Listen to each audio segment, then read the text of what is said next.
This is my update for Russian military operations in Ukraine for June 6th, 2022. And as I like to do for each update, let's take a look at the map for an overview.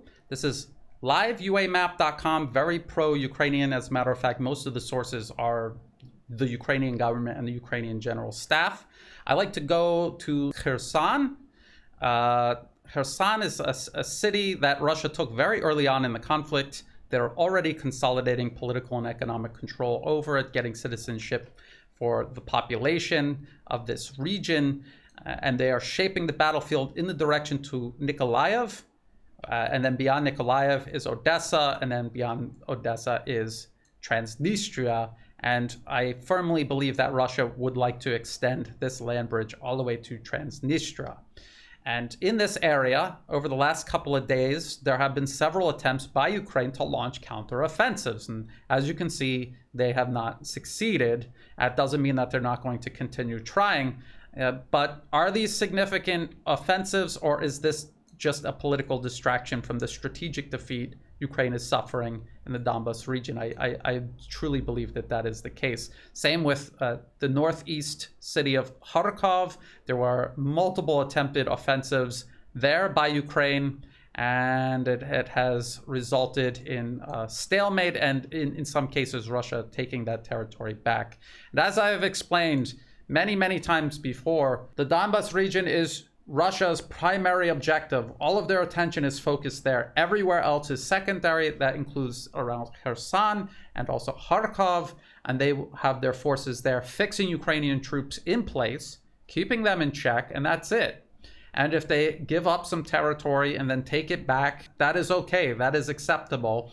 They are not trying to take Kharkov right now. The forces in the Kherson region, they are not trying to take Nikolaev yet. It's in the cards, but they're not going to do it until the Donbas region is secured. Let's continue from Kherson and over to Mariupol. This is a city right on the coast. There's a port there, and that port is back in operation. This is from Reuters right at the end of last month. First cargo ship leaves Mariupol since Russia took the city. Separatist leader. The article says a ship has left the Ukrainian port of Mariupol for the first time since Russia took the city and is headed east to Russia with a load of metal. Ukraine said the shipment of metal to Russia from Mariupol, whose capture gave Moscow an overland bridge linking mainland Russia and pro-Russian separatist territory to annex Crimea,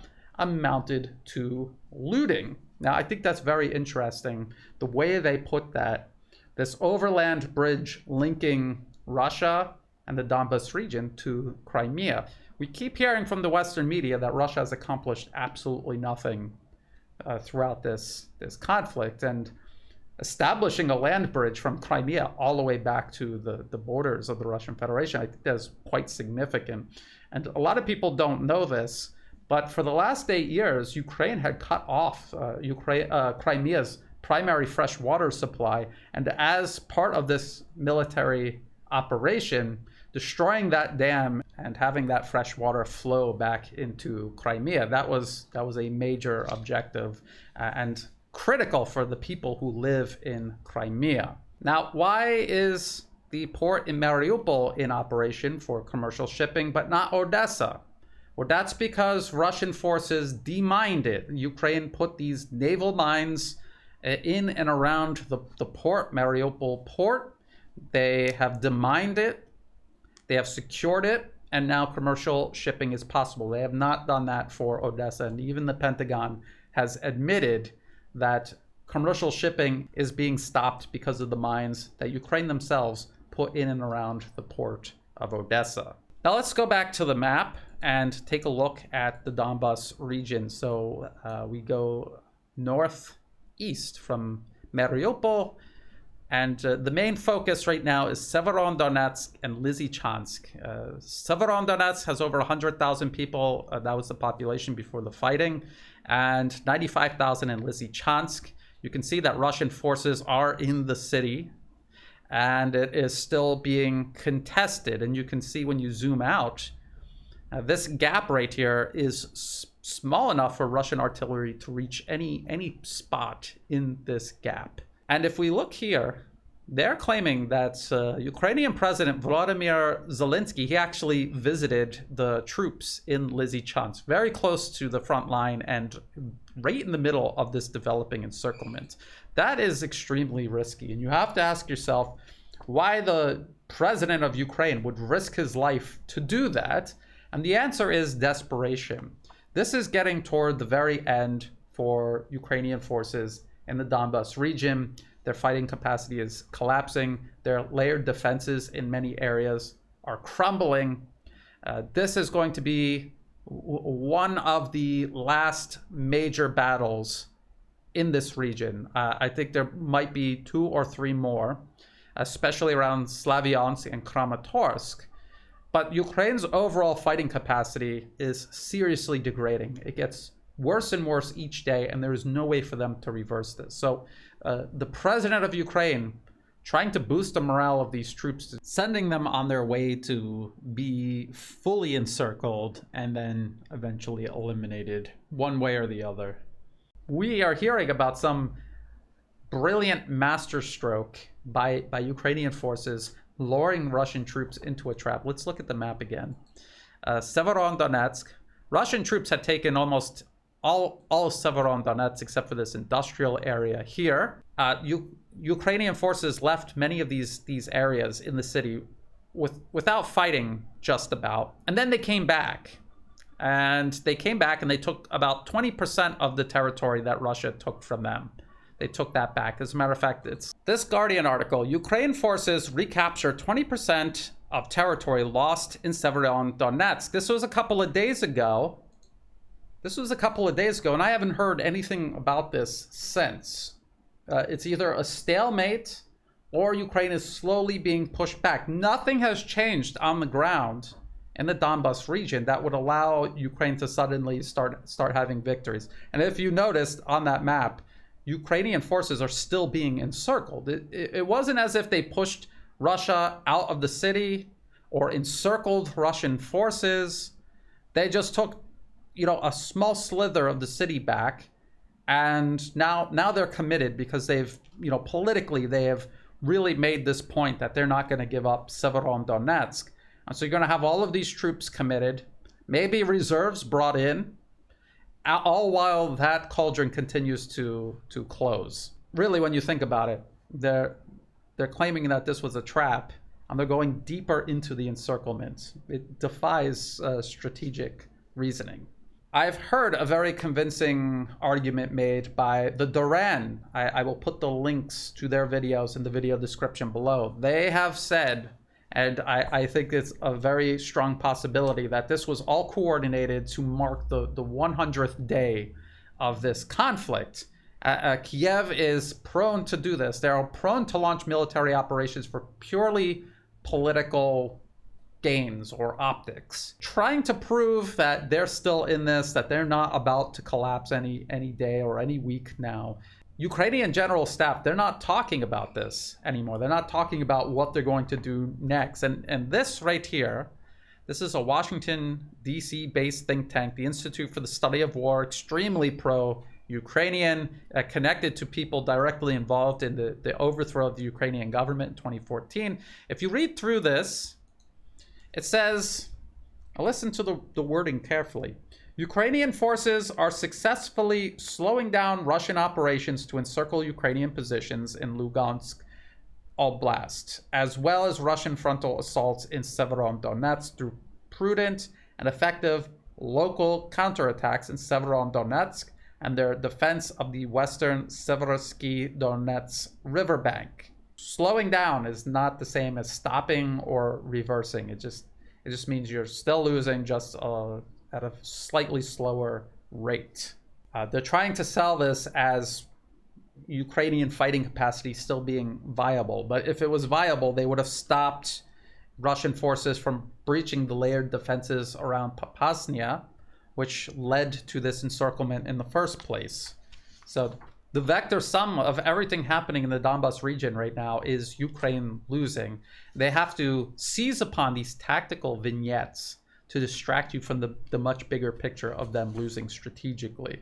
Now, the Institute for the Study of War, they also said Ukrainian officials reported on June 3rd that Ukrainian defenders pushed back against Russian advances in Severodonetsk and are actively hindering Russian advances on Lysychansk from the southwest. But they also said, while Russian forces may still be able to capture Severodonetsk and Lysychansk, and Ukrainian forces are likely more degraded than stated, Ukrainian defenses remain strong in this pivotal theater. So they're admitting that Severodonetsk and even Lysychansk, they are eventually going to fall to Russia, and this is just delaying the inevitable. And they're claiming that Ukrainian defenses remain strong in this pivotal theater.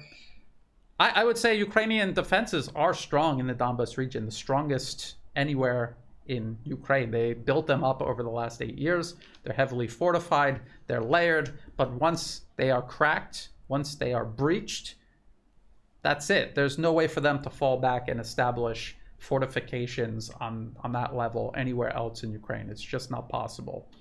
And the manpower that they're losing right now in many ways cannot be replaced. You can train some more soldiers, but you cannot just get more NCOs, non-commissioned officers, sergeants and above, and you can't just make more officers. That takes years to do, and an army without NCOs and officers is an ineffective army on the battlefield. So check out this CNN headline: Ukraine is losing up to 100 soldiers every day, Zelensky says. And if you read the rest of the quote, he says, the situation in the east of Ukraine is very difficult. We're losing 60 to 100 soldiers every day and something like 500 wounded in combat. So that's 600 soldiers that are out of the fight, more or less. 100 dead, that is about a company's worth. And you're starting to get close to 1,000 soldiers a day out of the battle. That is a battalion.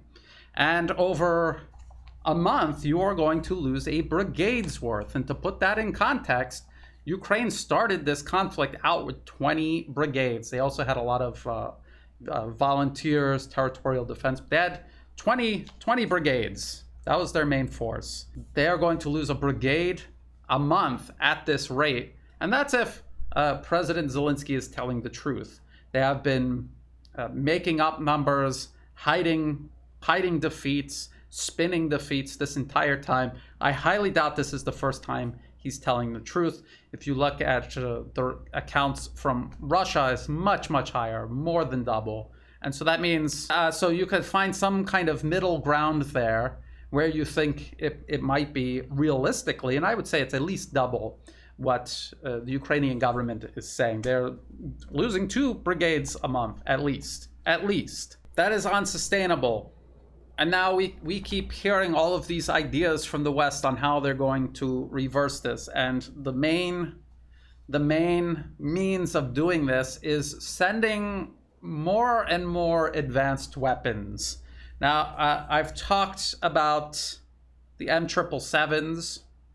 I've talked about the HIMARS and the Gray Eagle drones. I've talked about how they take months to train Ukrainian troops to use them effectively on the battlefield. I've talked about all of the logistical implications, how difficult it is for, say, the HIMARS to resupply it, to get a high rate of fire that might do anything at all to make a difference on the battlefield.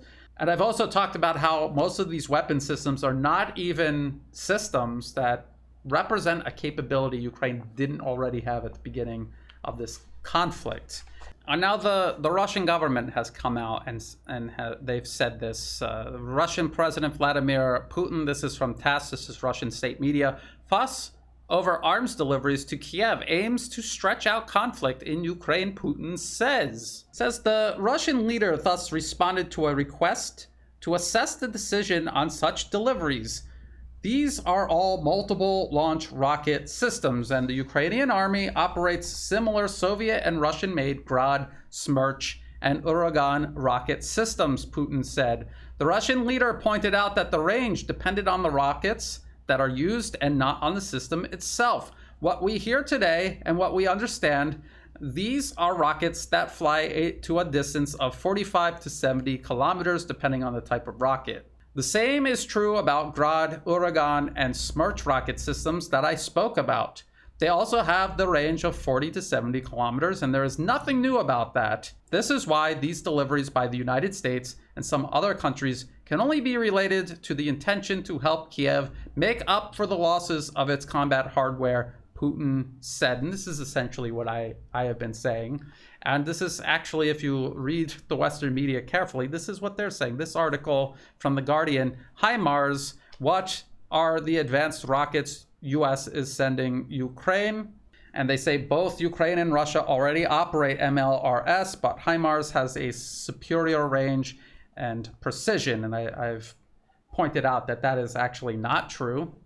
There is one type of missile that you can use the HIMARS to launch. This is not being given to Ukraine by the US. And the issue of precision depends on a good GPS signal. And as I pointed out many times before, Russia is jamming the GPS signals in Ukraine, and this may have an impact on the precision of the HIMARS. So at best, what the US is doing is giving a small number of replacement MLRS vehicles.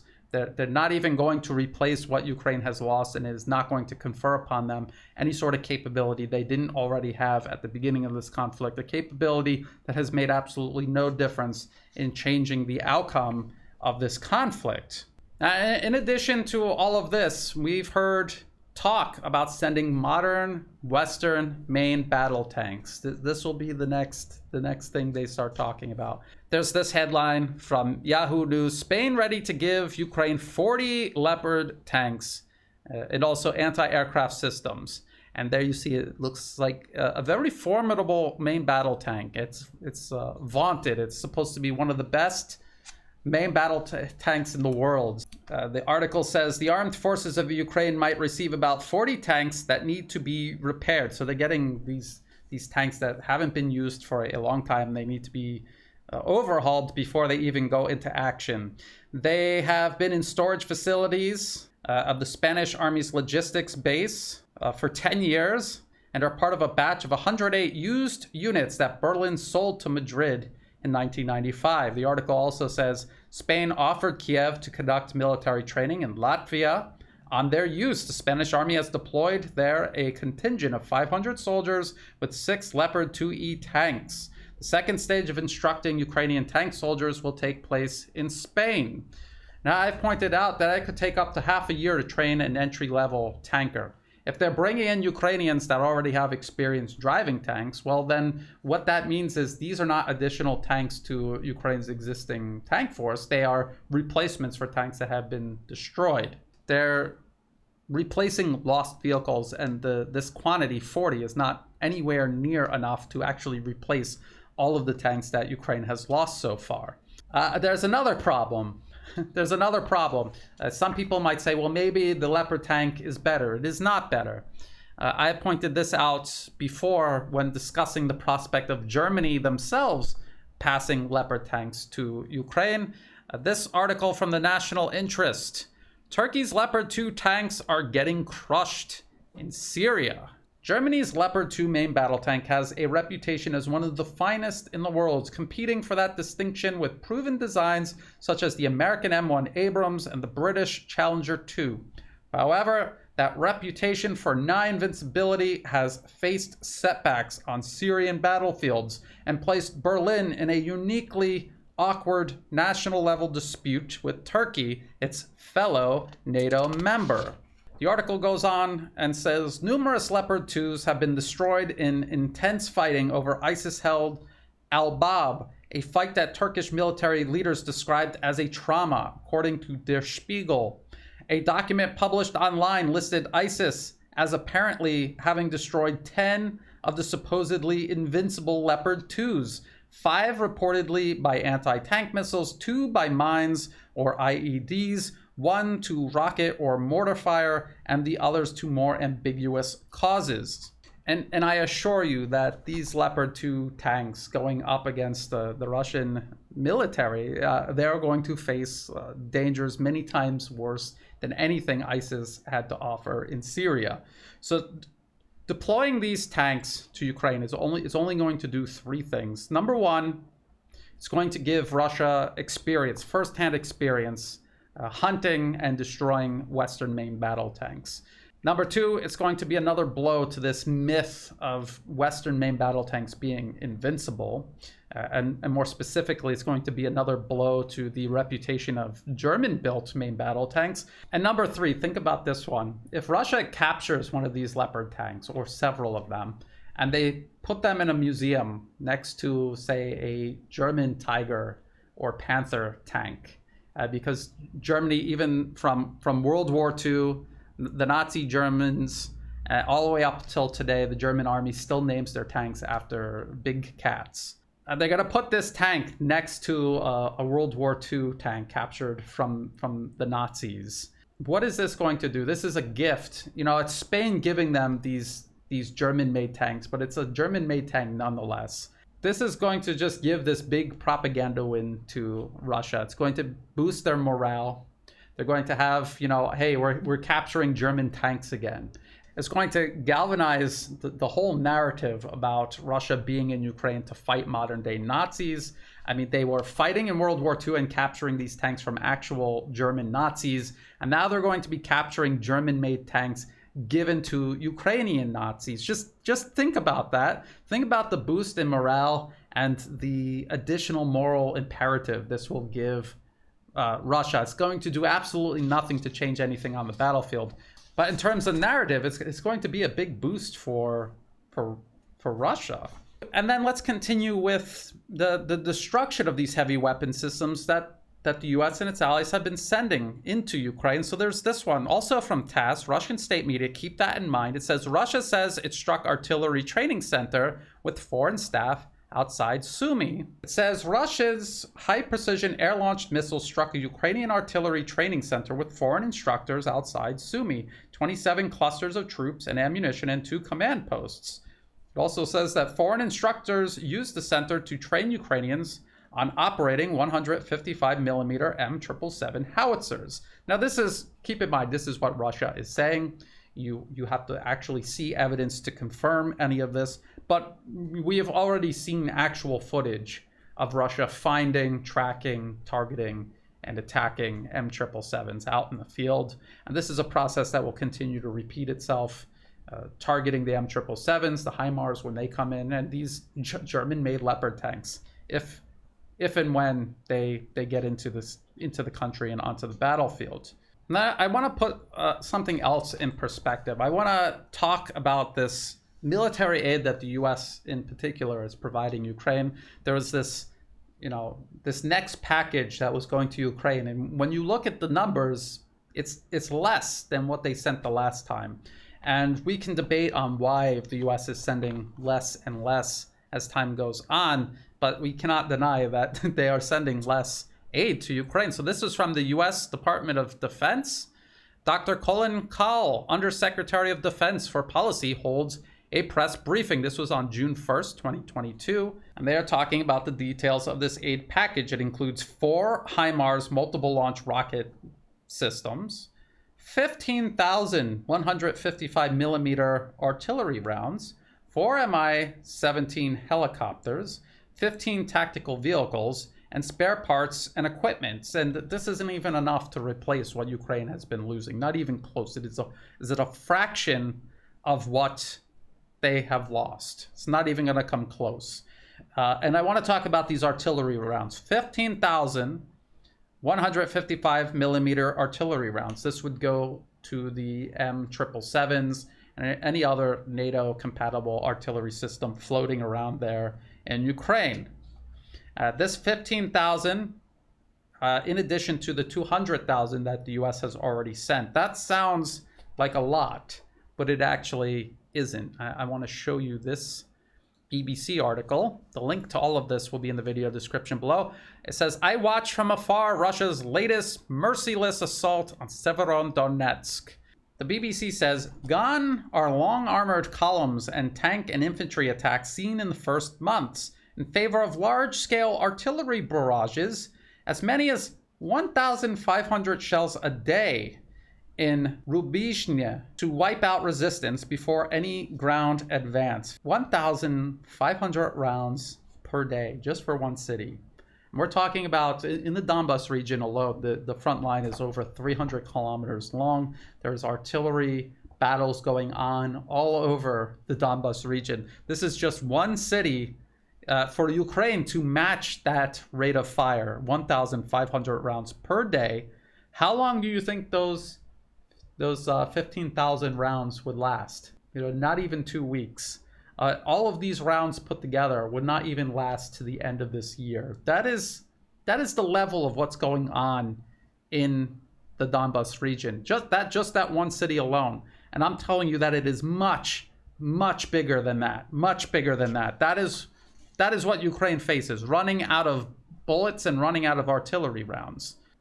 This is context, so you can see for yourself what this US aid to Ukraine actually means, how relevant or significant it is or isn't.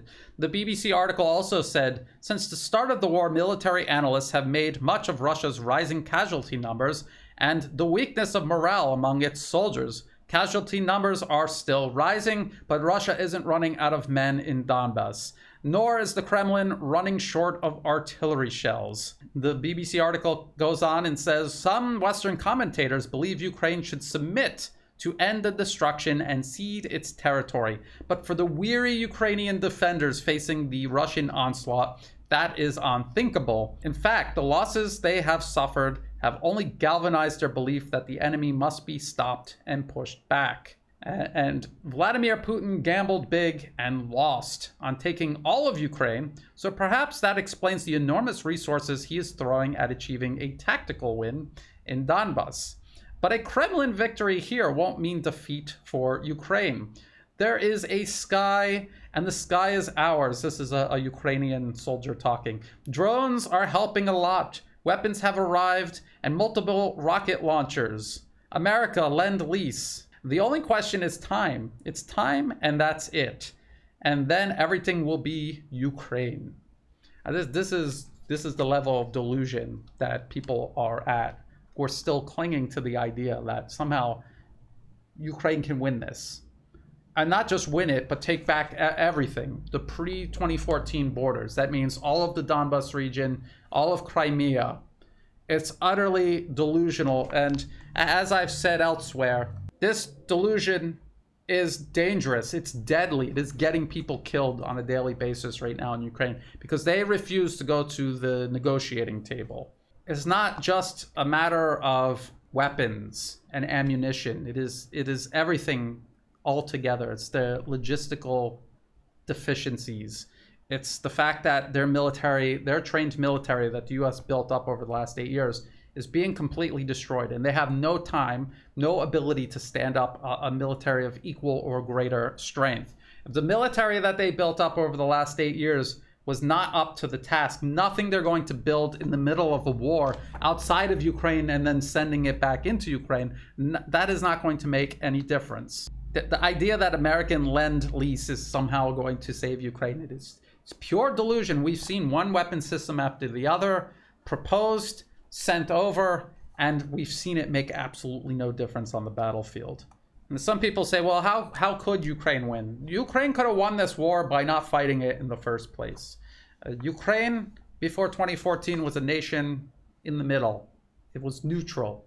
It enjoyed the best of both worlds. It enjoyed its relationship with Russia and all of the economic ties that came with that. And it also enjoyed a relationship with the West, with the US and with Europe. They could play both sides. If one side or the other was being invasive or coercive, they could use the other side to balance it out. And the US in 2014 put an end to that. They put extremists into power specifically to send Ukraine over a cliff that ordinary, rational people would never have allowed the country to even approach, let alone go over the edge of. The second best way for Ukraine to have resolved this was when President Zelensky, when he was running, he said he will promote peace in the Donbas region. He will uphold the Minsk II agreement. There will be peace in the Donbas. There will be peace with Russia. And that's why people voted for him, because that's what they wanted to see. When he came into office, he did the exact opposite. Well, did he do the exact opposite, or did the people around him who actually run the country do the exact opposite? I think you could make that argument. But that did not happen. And so Ukraine just kept moving further and further towards war with Russia. Ukraine at this point could still go to the negotiation table and stop before it's too late. As bad as it seems now, things can still get worse. Every day that goes by, Russia takes more and more territory.